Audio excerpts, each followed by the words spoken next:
Well, greetings. In this lecture, I'm going to talk to you about critiques of international criminal justice. So I am excited to talk to you today about critiques of international criminal justice. There are various reasons I think it's crucial for your understanding of the topic that we sort of fold in critiques at this juncture, and just to a large extent we've been incorporating them throughout the various classes that we've had up until this point anyway. But let me talk to you a little bit about what the plan is and for today. And it looks a little like this. So what I want to do with you is I want to go through slowly the survey article that Frederick McGray wrote on critique of international criminal law, because I think there are a dozen or two different points that I want to explore and illustrate with you from his critique that highlight a full range of different criticisms of the way international criminal justice functions and the downsides of its operation. In essence, we're here assessing the view that international criminal justice is a glass half empty. And those are really important, I think, for the way we think about each and every aspect of the field that we'll be discussing in the classes to come also. So I want to go through some of these different ideas with you from McGray's paper and provide you with some illustrations, some stories, and to flesh out your understanding of each of the ideas he explores. One of the aspects that I think is especially salient in his piece that I want to draw your attention to is the relationship between international criminal law and international justice. There's really a burgeoning literature about international justice as global justice, and I want to try and situate that in the work that we're going to read, and to try and find a space and an understanding of what international criminal justice's position is as a broader idea about global justice. I also want to offer you, I guess, ideas about sort of avenues to pursue if you're interested in responding to some of these criticisms. I think sometimes students find these the critical lectures a little bit deflating, and that's normal if there's sort of an assumption that international criminal justice is emancipatory, which in some ways is sort of part of the rhetorical power of the field. And so I'm hoping that to sort of mitigate against that a little bit by offering people ways to think about some of the criticisms and responses to them. Obviously, I'm hoping you'll pursue your own answers and your own truths as we go through this class, and my function is to offer you arguments on both sides and to sort of let you explore that relationship. So I'll do some of that now, and it'll really emerge as a theme as we go through the remainder of the course, as I hope it has been up until this juncture at any rate. Overall, my ambition is to sort of help you develop a very critical perspective through which you can consider the past and future classes. So again, I want to sort of nurture both critical aspects too. I want to sort of nurture this idea that politically international criminal law is instrumentalized for political reasons and in that sense counterproductive. And I also want to nurture for you the felt experience of sort of moral outrage and accountability, in large part because that second component has driven the field of international criminal justice. And incidentally, because I don't think it's fully engaged within the critical literatures on international criminal justice either. Voila, there's the overview of where we are at and where we are going to go. So let me start then with McGray's set of criticisms of international criminal justice. We'll go through them one by one, and I'll try and explain and elucidate. I guess I should foreground some of this by saying that Frederick McGray is really one of the most brilliant people who work in this field, and also a great person. He teaches at University of Melbourne also, and I'd strongly recommend taking his classes. It's really fantastic. The the criticisms that he offers here are sort of part of an overview, which he does in a number of different areas in ways that's really very helpful. I also love to use some of his phraseology as exam questions. And so often I'll ask an exam question that has one of Magret's turns of phrases and invite people to write an essay about it that explores the strengths and shortcomings of the position. So maybe it's helpful to think about some of these quotes in that guise. The first one I wanted to talk to you about is this. The idea that, in a way, international criminal law is inviting rule by the imagination of criminal lawyers. And I'll say a little bit what I mean by imagination of criminal lawyers in just a moment. But from a critical vantage point, Magret talks about how not to be governed by the rules and fantasies of the globalized criminal legal mind and its stranglehold on progressive imaginations. And to some extent, this captures an important aspect of the critique of international criminal justice. And I draw, I guess, a line between the idea of imagination, my word, but he uses it later also, and fantasies. And the sense that ultimately international criminal justice is a mechanism of international governance, and that the way this particular narrative is being deployed is that international criminal lawyers are employing their imagination to sort of figure out how they can do something that's structurally significant for the world. Let me give you an example. A number of years ago, I was invited to a workshop which I couldn't go to, but which sort of was an attempt to explore ways in which international criminal law can be used as a mechanism for addressing kleptocracy. The workshop was in Zimbabwe, which I guess was symbolic. And you start to see the ways in which this idea of imagination plays out, where people who are versed in criminal law are being invited to undertake progressive governance type projects based on a very broad imagination about what international criminal law can and can't do. And so, you know, on the one level, it makes some sense that one would want to push international criminal law in those sorts of directions. If you think about kleptocracy, you know, at a very relatively superficial level, it causes tremendous poverty and suffering, death, the sorts of politics required to maintain a system of patronage that lies behind kleptocracy involves usually a tremendous amount of violence.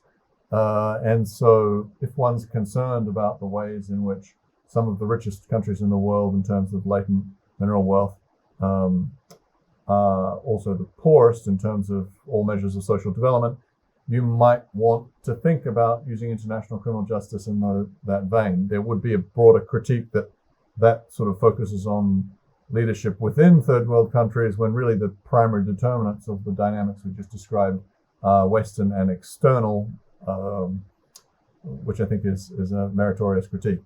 Nonetheless, I'm trying to tell you the story as a way of highlighting how imaginative uses of criminal law by elite sort of captivate a progressive mind state. There's contemporary attempts to use international criminal law to address underlying conduct in climate change.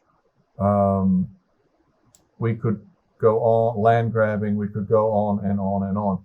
The essence of that is that, you know, in a situation where people see a degree of political play,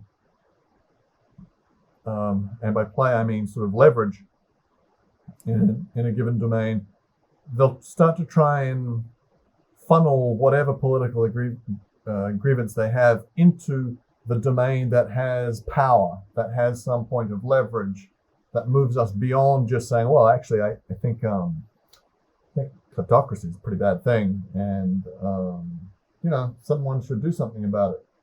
Instead of doing that, you say, oh, I think it's an international crime. I think it's a crime against humanity, and that leverages a different sort of rhetorical language that has symbolic power that mere moral conjecture does not. And it also harnesses a set of institutions that might be able to make good on that, or at least promise something along those lines. But part of the critical response to this is that, well, but what system of governance is that? You're being ruled by the fantasies of a globalized criminal legal mind, and it also has a stranglehold on progressivist imaginations. Like, there's too much emphasis on it. People should be thinking more creatively and in different ways about how to deal with global social justice problems. And so a related idea, which plays off a famous quote by a scholar called David Kennedy, is that maybe international criminal justice is part of the problem. And that idea, I think, is elegantly put, which is, well, we can concede that in some instances international criminal justice does some good in the world. And, if you want to pick given cases, you might say, oh, so you've mentioned some of them. Van Anrat, yeah, it's good that guy was punished for selling chemical weapons to Saddam Hussein that were used to gas Iraqi Kurds. By itself, that is a reprehensible conduct. It's great that the Dutch held their own national responsible. It's it's symbolically important because these sorts of things have been happening so much, and it sends an important message about responsibility. You might be able to concede all of these sorts of things and say, oh yeah, on balance, Nuremberg was a good thing too, because we didn't want the Nazis to get away. But overall, maybe all of this emphasis in international criminal justice is part of the problem. It's part of the problem because it makes false promises it never keeps, more often than it keeps them. On balance, it's part of the problem because it sort of creates this governance by experts, which is anti-democratic, and so on and so forth. So it's an interesting idea to think about whether in the aggregate, international criminal justice is doing more good than harm in the world, and to think really quite carefully and critically about what the harm might be.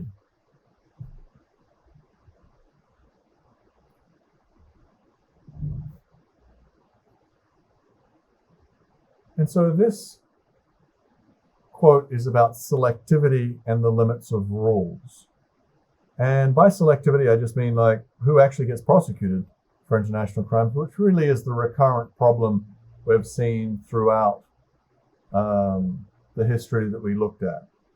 And so the problem again is this idea of political instrumentalization, which is a sort of a synonym for selectivity. Often it's just international criminal law is not applied objectively across the board, and there are various political reasons for this, which we've looked at. So the quote is pretty instructive also about how that dynamic interfaces with ideas about a global society governed by rules. The quote reads, "What defines the work of international criminal tribunals is not so much what happens in the courtroom as who ends up in the courtroom in the first place." And so the criticism here is you've constructed the system of international rules, and it's all very legalistic, and crimes against humanity are defined, and genocide and aggression and so on and so forth, and all of these rules about jurisdiction of institutions and universal jurisdiction, this, that, and the next thing that we've discussed. But in the end, the way the system functions is more a product of things that aren't rules, who we can arrest and what powerful states will actually agree to, than it is the rules that we've just discussed. And so actually what happens in the courtroom ends up being a secondary function to the sort of things we discussed within the political context. And so one wonders then whether international criminal justice is really part and parcel of the rule of law, or is it actually what people call rule by law? It's the instrumentalization of law and the harnessing of all of the sort of ideas that we conjure about law, about being impartial and fair and things, when actually it's not. So that, I think, is an interesting and an important criticism about the way we sort of pretend it's ruled by law, by rules, but actually the politics has infused and affected it to such a degree that that might just be pretense. This, I think, is a really interesting and nice point to think about international criminal justice from the perspective of global governance. And by global governance, I just mean, like, how's the world governed actually, and what role does law play in that?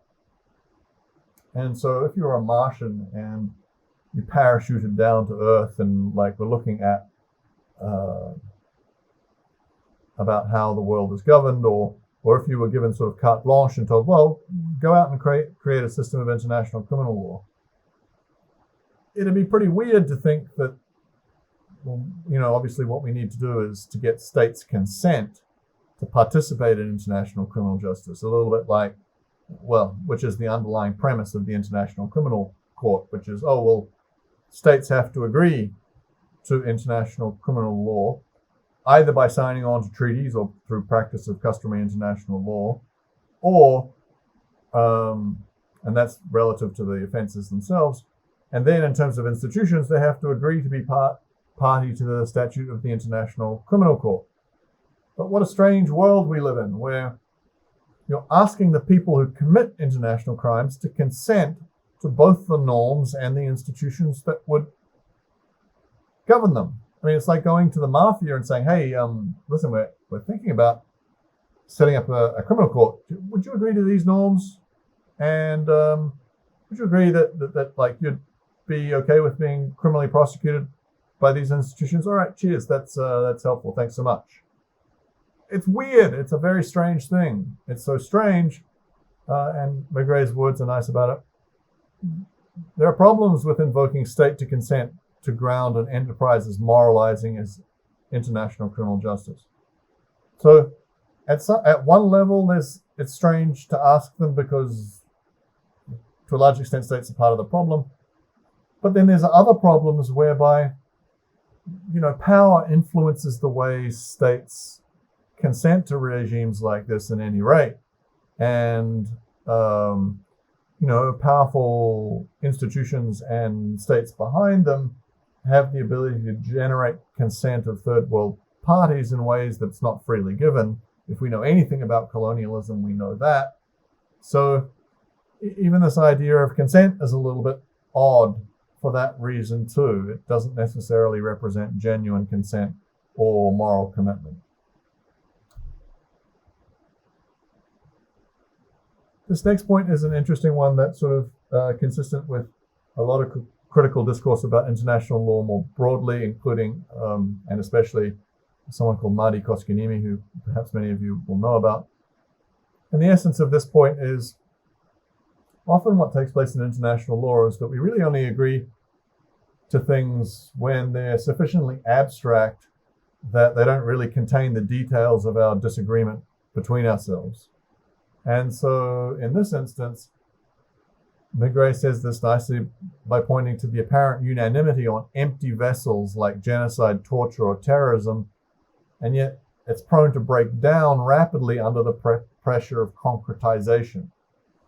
And what he means by that is, he means, well, all right, so we all agree that torture is wrong, right? Oh yeah, torture is terrible, and that's definitely an international crime for sure. Is female genital mutilation torture? Oh, well, there we concretize an instance where people have differences of opinion. Or is waterboarding torture? There, and I'm not taking a position on any of these personally, but I'm just pointing as a matter of fact to differences of opinion. The same is true of genocide. Well, is cultural genocide a part of genocide? Not where you go out to kill people physically or biologically, but where you go out to destroy their culture and assimilate them into a dominant cultural milieu, often that's imposed upon them. And what is terrorism? Can states be responsible for terrorism, or is it always non-state actors? We agree that terrorism is terrible, but because it's an empty vessel, we agree and commit to it in the abstract, but once we get to trying to concretize things, it emerges that we don't actually have that much shared agreement in different aspects of international criminal law. This next point is an interesting one that I think warrants exploration also. This next point is significant, and we've sort of gestured at it a moment ago, which is international criminal law ultimately anti-democratic? It's anti-democratic for a whole range of reasons, but it attempts to replace a principle of political and ideally democratic debate by one that is expert and law-based. And there are all sorts of areas where you might want to do this, like kleptocracy. Well, kleptocracy is an important point. And in principle, one would want to have a sort of a detailed understanding of the dynamics of kleptocracy and a profound political and democratic engagement with what that means and how we interface with societies that are kleptocratic in a globalized world. But instead of doing that, we say, well, let's prosecute people and let's get a group of elites together in Zimbabwe to sit around and decide how we can maneuver the norms of international criminal justice in such a way that they attach to kleptocracy. But where is the legitimacy in that particular approach? Now, I guess part of the response is, well, listen, kleptocracy has been around for a little while, and not so much seems to be moving on that score. States are pretty indifferent to the phenomenon, largely because elites benefit from it within the state. And so the reason we have this workshop in Zimbabwe is precisely because kleptocracy is captured by the political forces that produce international crimes in exactly the same ways that is the paradigmatic problem for international criminal justice. Remember, from Leipzig and onwards, that the people who perpetrate them hold power. So, maybe the argument is, listen, by their very nature, these societies are undemocratic in structure, and they're evidencing an atrocious moral proposition that's so deeply offensive. To sort of expect democratic credentials in response to it misses the point. Yeah, all right, ideally we'd have democracy, but it's just so bad. Those people still need to be punished. And so you sort of start to see these relationships between politics and morality that I've been trying to flesh out pervade different aspects of these critiques.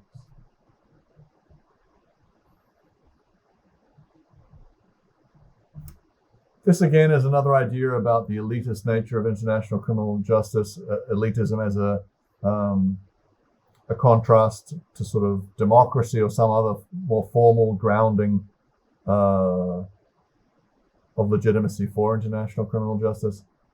So it thus tends naturally towards self-referential and elite legitimacy, one driven by the needs of the discipline within which it is embedded. And so the idea about it being driven by the discipline with which it's embedded is it sort of creates an echo chamber where people are employed and vested in the project, and so everything starts looking like an international crime, and you're not necessarily engaged with the shortcomings of international criminal law. You're not really engaged with the fact that recipient societies, especially from the International Criminal Court, view it as just as a Martian institution that's completely divorced from their societal aspirations. None of this sort of is filtered back into the field. It all sort of continues its own sense of sort of elitist, self-referential logic that ultimately makes it part of the more part of the problem than part of the solution.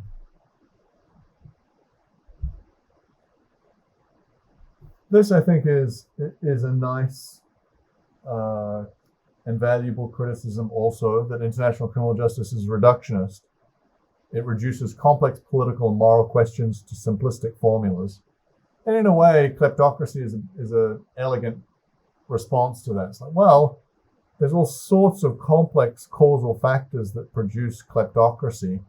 And, in large part, it's because of the collapse of institutions throughout the country, which is a vector of sort of colonialism in very important points, and the ways that international financial institutions guarantee that.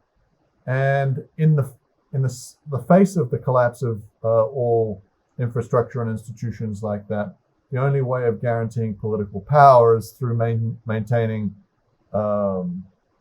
patronage networks, where you have a chunk of change and you pay people effectively to keep you in power and to support you politically.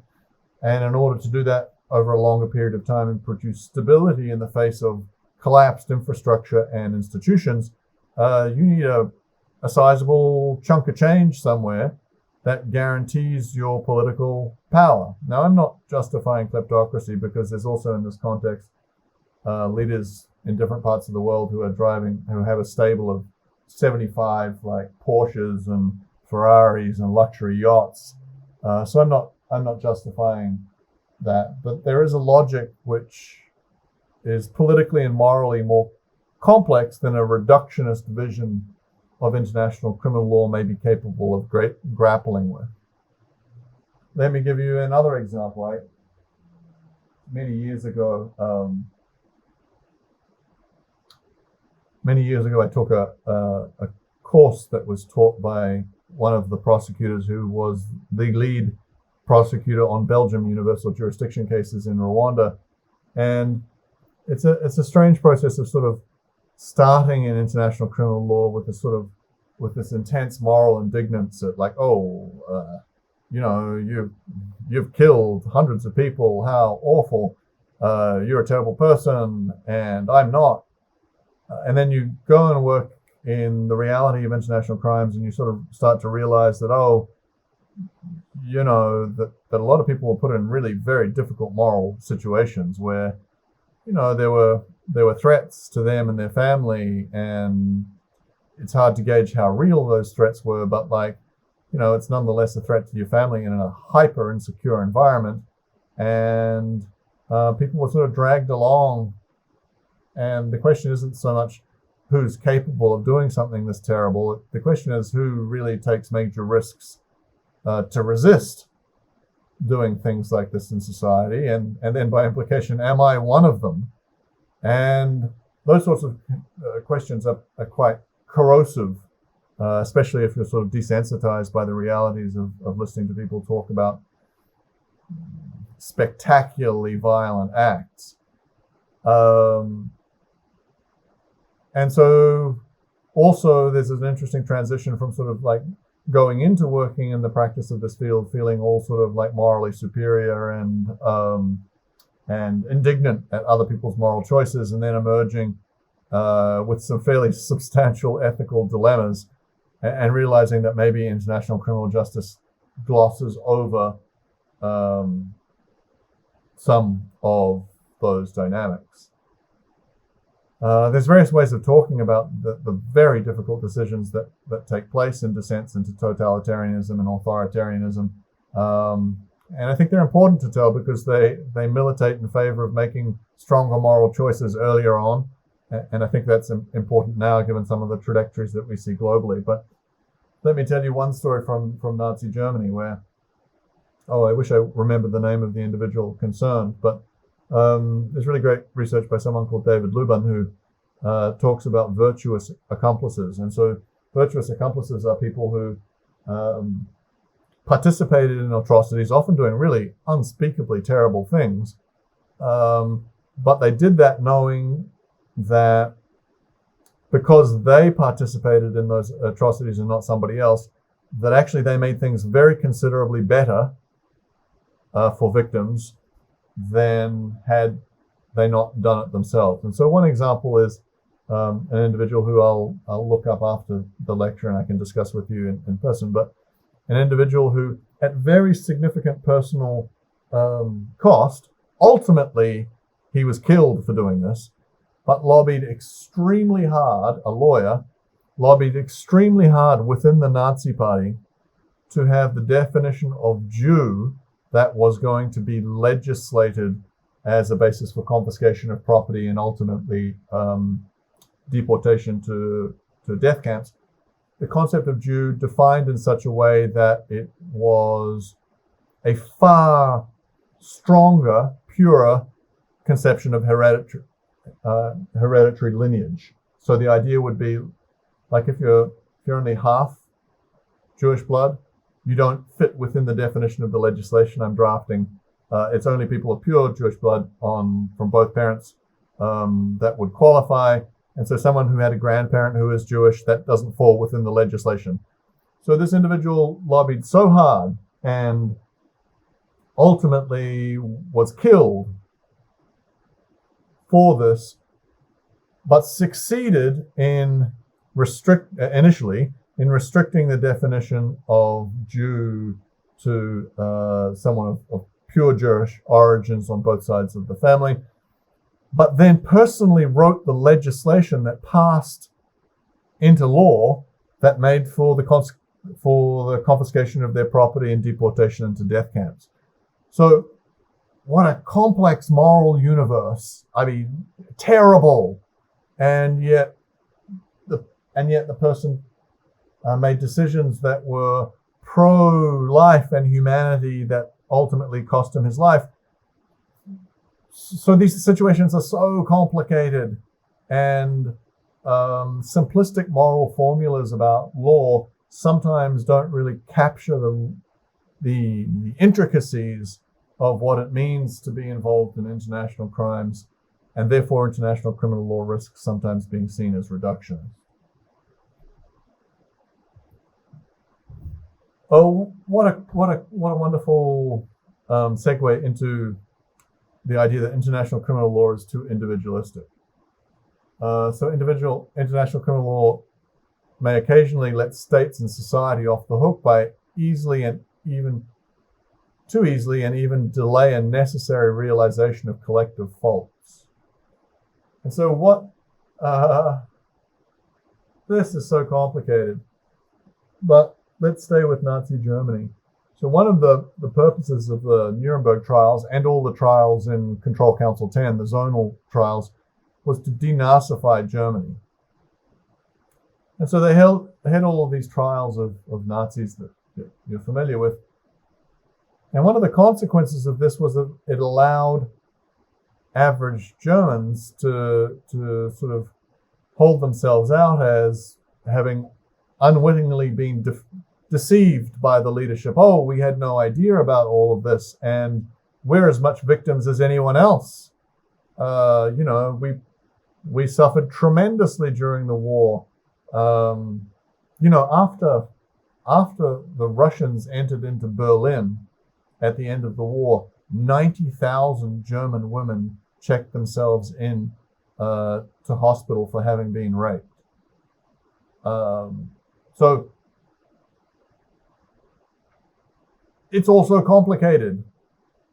But the idea here is this individualistic focus on sort of Goebbels and Goering and all of these names that you're likely familiar with. All of this individualistic focus ultimately served to entrench denial.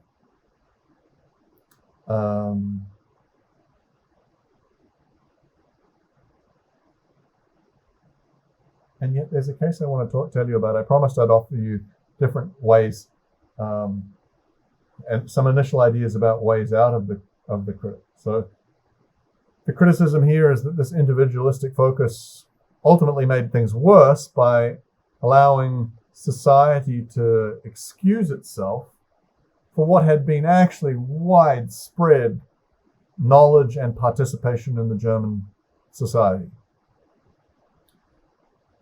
One of the really super interesting things about international criminal justice, one of the really super interesting trials, though, and I think about this a lot. In a way, I think because I'm a teacher and I'm teaching students, and that will become salient in just a moment. But There's interesting social science literature. They took surveys every year at the end of the Second World War, every year after the Nuremberg trials.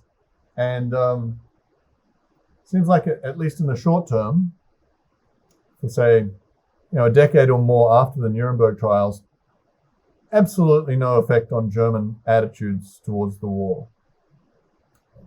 Those attitudes remain more or less identical to the sorts of attitudes that we view as imbued in denial in Australia and Canada and everywhere, where denial is the final ingredient in the final element of atrocities. So things like, we suffered as well, and the war was a catastrophe for everybody, but probably mostly for the German people, goes the narrative, and there was evil on all sides. No one was more or less blameworthy than anyone else. And like Nuremberg just didn't feature pretty much 80-90% of people thought that like Nuremberg was a farce, it was victor's justice, and therefore was deeply unfair. And it was only in the 1960s, in 1963, where there was a sort of a rise of neo-Nazi political movements, where a group of young people who hadn't participated in the Second World War were gaining ascendancy in Germany. And there were student riots in Germany against the return of Nazism. And as part of this movement, there was a trial in Frankfurt of individuals who had been camp guards in Auschwitz, 1963 to 1965. And this trial was very much a product of elite, self-referential lawyers imagining accountability. And these lawyers took very considerable risks to bring the case. And during this case, evidence was presented about the extent of Auschwitz, and really the German society hadn't been, again, Nuremberg hadn't fully addressed the Holocaust and the extent of it. And this trial took place in a national court, remember. And German young people said for the first time, "What on earth did you do?" And what an amazing moment where international criminal justice is inviting a new generation to stand against their parents. Amazingly significant. And this proves true in different ways, shapes, or forms. I used to have a friend who was the spokesperson for the Yugoslav Tribunal, and we would have a Monday night standing roti dinner night. And some Mondays she would turn up and looking exhausted, and I'd say, "Well, how did things go today?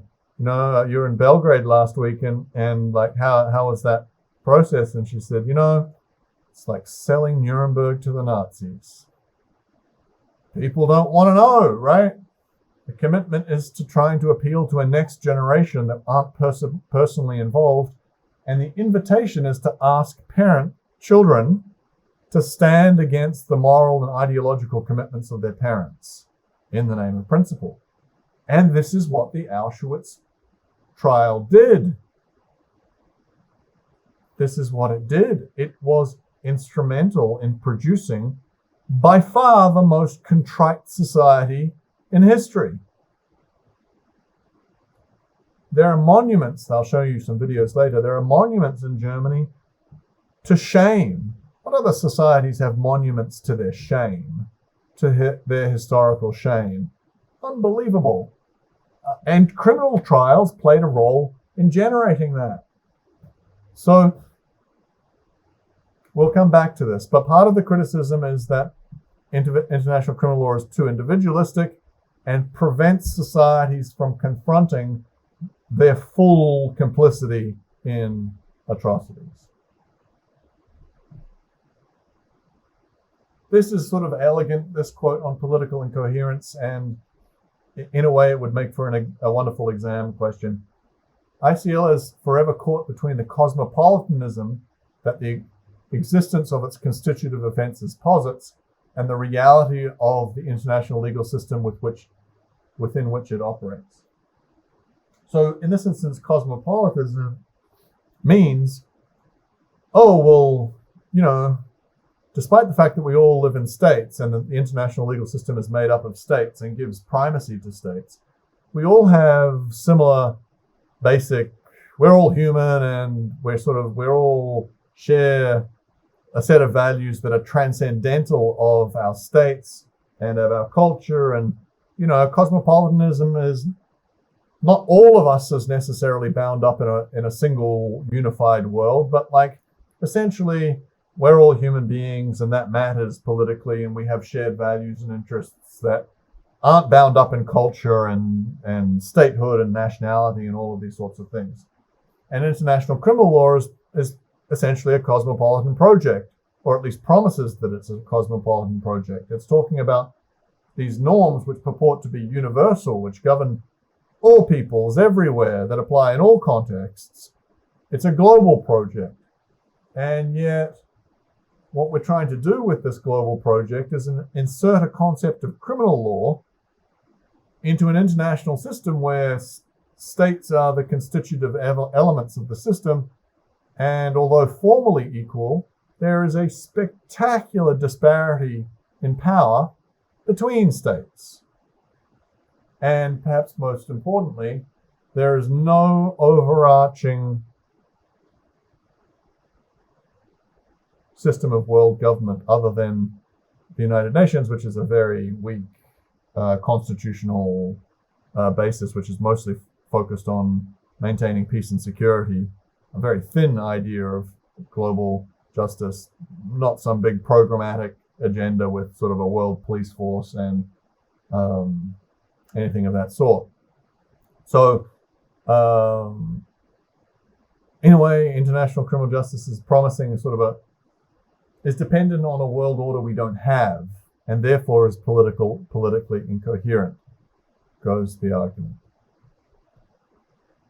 Or that it's hegemonic, meaning it's really a tool, an imperialist tool in the name of power. So a critical project in international criminal justice would emphasize the degree to which the concentration and universalism of international criminal justice is part and parcel of processes of hegemony, of dominance.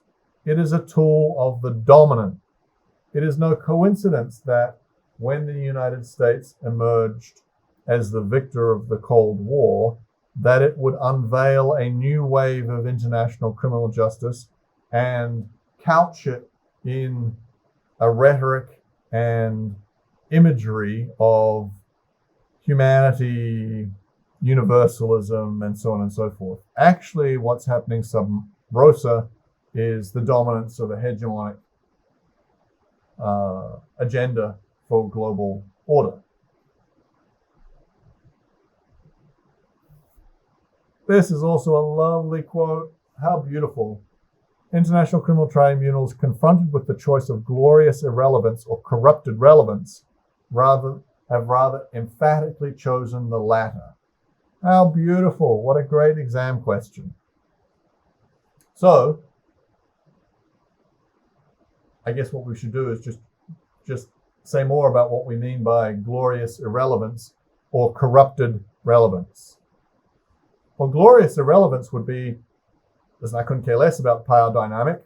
I'm going to be fully principled, and I'm going to immediately indict Trump, Bush, several of the last US presidents for torture, right? I mean, there was a deliberate and systematized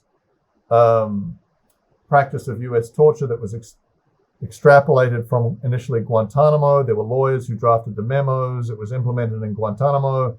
Then the commander of Guantanamo was moved to Iraq to quote unquote Gitmoize interrogation in Iraq. torture became widespread. This was passed through Afghanistan and different CIA black sites throughout Eastern Europe. All of this is documented now. There are European Court of Human Rights judgments speaking to it. There's substantial investigations into it. President Obama said, we tortured some folks. So it's registered at the various highest levels. There's no real doubt. And so glorious irrelevance would be to say, you know what? We're going to prosecute that. And what makes that glorious is that, well, it's principled and it's objective. What makes that irrelevance is, well, a little bit like the Todorovich example I gave. It's like, well, you're not going to get any money from the US anymore, right? And they're not going to arrest anyone. And by the way, you don't have a police force, so how are you going to do any work with other international criminals if the US isn't arresting one? And by the way, they're not going to provide you with any evidence. And they have obviously one of the most elaborate intelligence services that is acquiring relevant evidence. And, if we look at the Trump government presently, it's going to actively campaign and undermine your work by criminalizing offenses, by freezing assets of people who work at the court, and so on and so forth. So it's glorious, but it fairly much commits you to an irrelevant existence where, in the end, you're not going to get anything done for the world. Or the other possibility is you're relevant, right? Like you're involved in all sorts of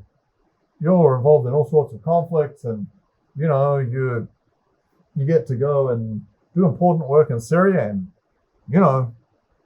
if ever there's a case for international criminal justice, it's in an objective sense, it's Syria and Sudan and Myanmar and all of these places where there's like spectacular atrocities taking place that you learn about and just defy your imagination.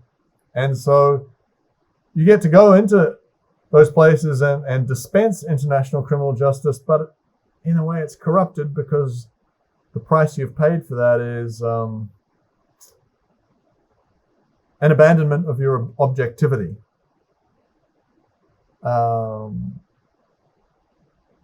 And so the quote is elegant because it's suggesting that international criminal tribunals have emphatically chosen the latter.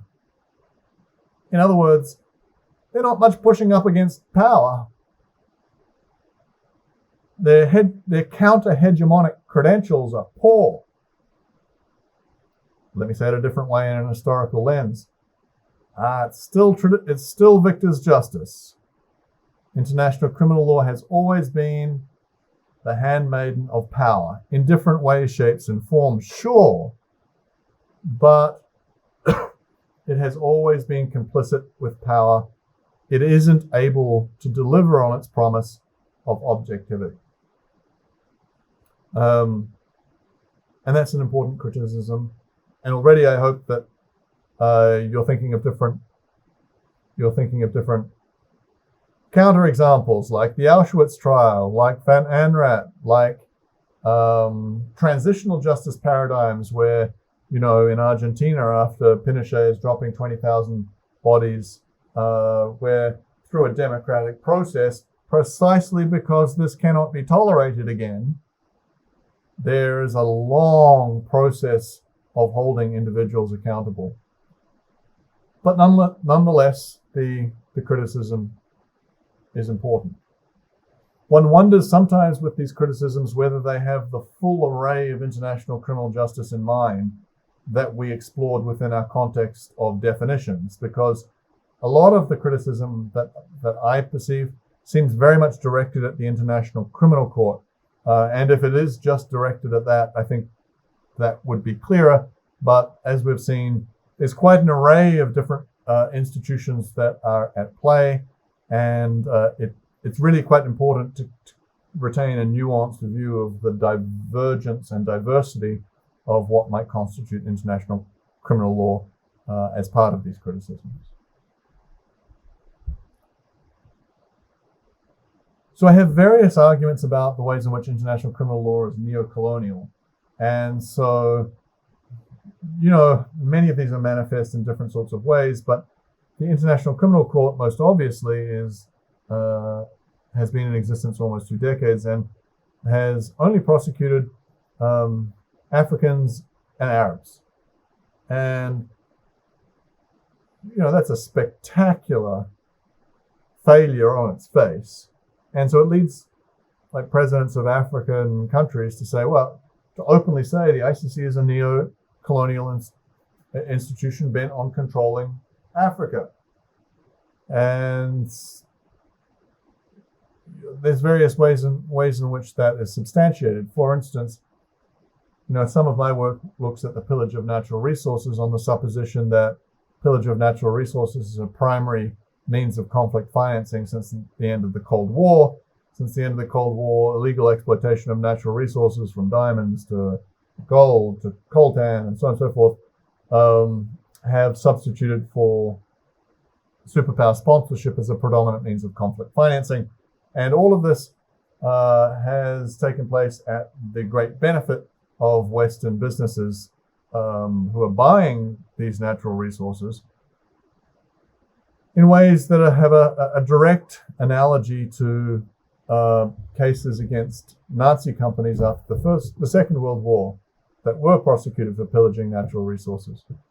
So what's really quite fascinating is that the ICC has indicted the president of Sudan and the vice president of the Congo for pillaging other forms of property in war, but property that's epiphenomenal to the conflict. So, cattle and TVs and cars and stuff. Well, these soldiers were in war and they stole stuff, right?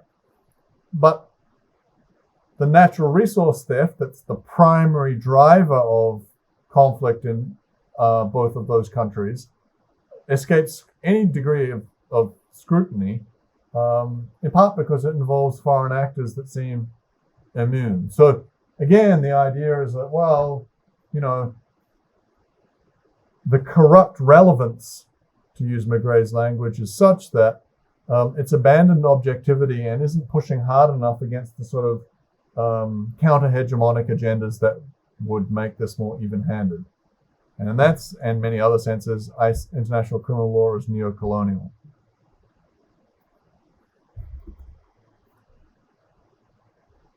There's an argument that international criminal law reinforces racialized stereotypes. And so there's an interesting story to be told here about,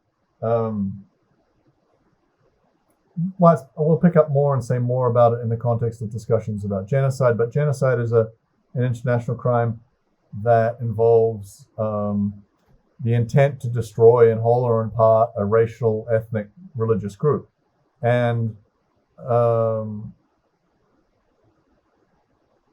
question is, well, is it good to reify these types of groups? And in Rwanda, there's a lot of, and at the Rwandan tribunal, there's a lot of interesting litigation about whether the Tutsi are an ethnic, racial, or religious group, or ethnic or racial. It's not in a religious category. And so sort of sociologists are wheeled in and they say things like, well, actually, they were largely categories instituted by colonial powers in order to determine who they favored for positions of prominence within a sort of a quasi-patronage type network. And that previously people could move in and out of Tutsi and Hutu status several times within a single lifetime, that it's a little bit difficult to sort of start talking about the ethnicities in these sorts of terms because of its fluid nature historically. And so by having a crime like genocide that defers to these concepts of ethnicity, you sort of galvanize a particular history that locks this in. And you also have this means of setting up an us versus them group dynamic, which was precisely at the heart of the problem. So there are interesting ideas and criticisms of that component. In a way, it's the inverse of the individualization argument. The inverse is that sometimes collectivization is counterproductive. and international criminal law appears especially poor at differentiating between those sorts of contexts. This, I think, is really a very important point about the relationship between international criminal law and concepts of justice. It was the point that I alluded to in number 2 of what I hoped the objectives of this class are. And that's the relationship between international criminal law and concepts of global justice. And this is my great quote. I'm going to say more about it because I think it's really quite important to your thinking. And that the word impoverished is sort of a key tell for the ideas that I think are important in your thinking on this score. So Maigret says, it's striking that the last decades of political and moral thought on issues of global justice have almost never been alluded to international criminal law. And the reason that is that most of the thinking on political and moral philosophy on global justice over the last 2 decades has been concerned with distributive, not corrective justice. And by distributive justice, it's about like distribution of goods. Or in other words, the core problem for theories of global justice is poverty. And there are good reasons why one might be concerned about the relationship between international criminal law and poverty, because international criminal law offers a very corrective notion of international justice, very corrective based on wrongdoing of a particular type. And that wrongdoing of a particular type is very much focused on kinetic violence. Or in the lecture that I'll ask you to watch that Gary Simpson gave, the criticism is that international criminal law makes arbitrary distinctions between violence by hand, i.e. like genocides, murder, torture, so on and so forth, and violence by political economy, i.e. the gross inequality in distribution of wealth globally that produces statistics that are far more harrowing than those that arise out of international criminal law. So if you haven't seen the statistics on global poverty, I recommend them to your Googling. But they also produce a sort of a moral shock that should arguably have animated far more commitment than international criminal justice. Like 2.4 million people in the world don't have regular access to toilets, so they're defecating in the streets. Almost 1 billion people are illiterate, 3/4 of which are women. The statistics are so stunning. 1 in 8 women die during childbirth in Sierra Leone, only as a function of healthcare. And so, people are dying, and life expectancy is half in Afghanistan what it is in the United States, only because of healthcare, and healthcare being a product of economic well-being. So there's a very interesting idea that for everything that international criminal law invites us to remember about the Holocaust, about the Rwandan genocide, that simultaneously it's asking us to forget about other aspects of global justice, that it's effectively a smokescreen to stop us from thinking that actually maybe we have some responsibility vis-a-vis the spectacular inequality that kills so many people globally on a daily basis. So that, I think, is a very interesting and important criticism, and it's one that I'll try to fold into our thinking as we continue to go through this.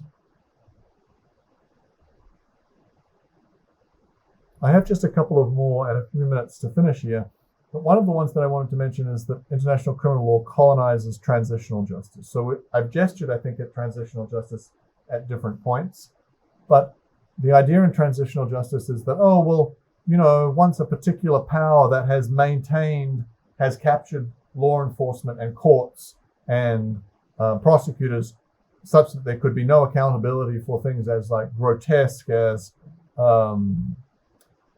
torture, widespread torture, or enforced disappearances, or dropping people out of planes. That once the power that's been instituting that has left, there's a new opportunity for a new government and a shift in power to bring about accountability. We need to think really carefully about how to do that, because it's very, very complicated. It's very complicated for all sorts of reasons, but some of which are very large groups of society were involved. How could a system of power function otherwise? And so maybe what you want is a truth commission, where potentially there's an exchange of immunity from prosecution for sharing of the truth about different crimes, perhaps lustration, a process of removing certain individuals from office, like an employment law solution, is actually better for society and comes with less costs to society. These are the sorts of considerations that transitional justice takes seriously. But the idea is that international criminal justice, because it's so dominant and because it follows its own logic, just sort of plows straight over the top of that and ends up sort of like bulldozing its way into societies in ways that do arguably more harm than good. So that's one of the criticisms and concerns that I think is important also.